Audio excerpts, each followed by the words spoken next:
Anak laki-laki itu tidak bisa percaya pada matanya sendiri. Hari itu, ia menemukan sepasang sepatu Air Jordan di pinggir jalan. Ia merasa seolah-olah Tuhan sendiri telah mengirimkan hadiah untuknya. Tapi nasib berkata lain. Tiba-tiba muncul seorang anak nakal. Ia merebut sepatu itu dan melemparkannya ke atas kabel listrik. Anak itu duduk dan menangis. Malamnya, hujan deras turun. Anak itu pergi keluar bersama teman-temannya dan memanjat tiang dekat kabel listrik itu. Dengan susah payah, ia berhasil mencapai sepatu itu. Namun saat hendak meraihnya, arus listrik yang kuat mengalir dari kabel ke tubuhnya. Ia jatuh keras ke tanah, namun sepatu masih di tangannya. Ajaibnya, ia tidak terluka sama sekali. Keesokan harinya, sebagai tanda terima kasih, ia mengajak teman-temannya menonton pertandingan basket. Saat waktu istirahat, halftime, namanya keluar dalam undian, ia mendapat kesempatan bermain 1 lawan 1 dengan pemain bintang tim Cavaliers. Ia turun ke lapangan dengan mengenakan sepatu Air Jordan itu. Awalnya, pemain profesional itu meremehkannya. Tapi tiba-tiba, anak itu bergerak cepat, menembus pertahanan, dan mencetak layup dengan mudah. Lalu ia menembakkan fadeaway shot yang indah dan bahkan mengenai 3-pointer. Seluruh stadion terkejut. Pemain profesional itu marah, melepas jaketnya dan berkata, "Cukup bercandanya. Sekarang aku main serius." Anak itu menggiring bola tapi tidak bisa melewatinya. Maka ia melakukan trik luar biasa.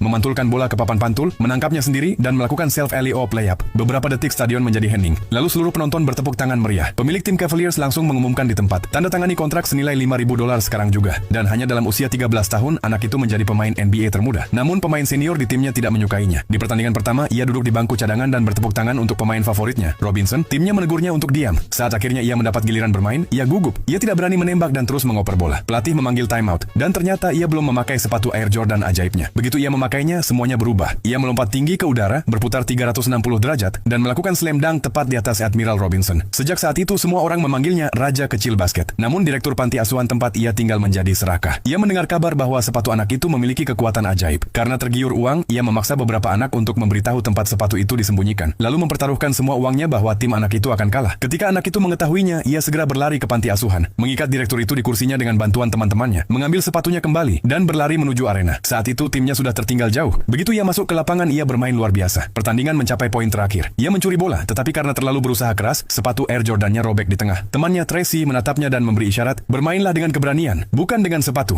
Ia menerima umpan terakhir, melompat sekuat tenaga, dan berhasil mencetak layup kemenangan. Timnya menang. Sekarang katakan, kalau kamu punya sepatu ajaib seperti itu, apa yang akan kamu lakukan?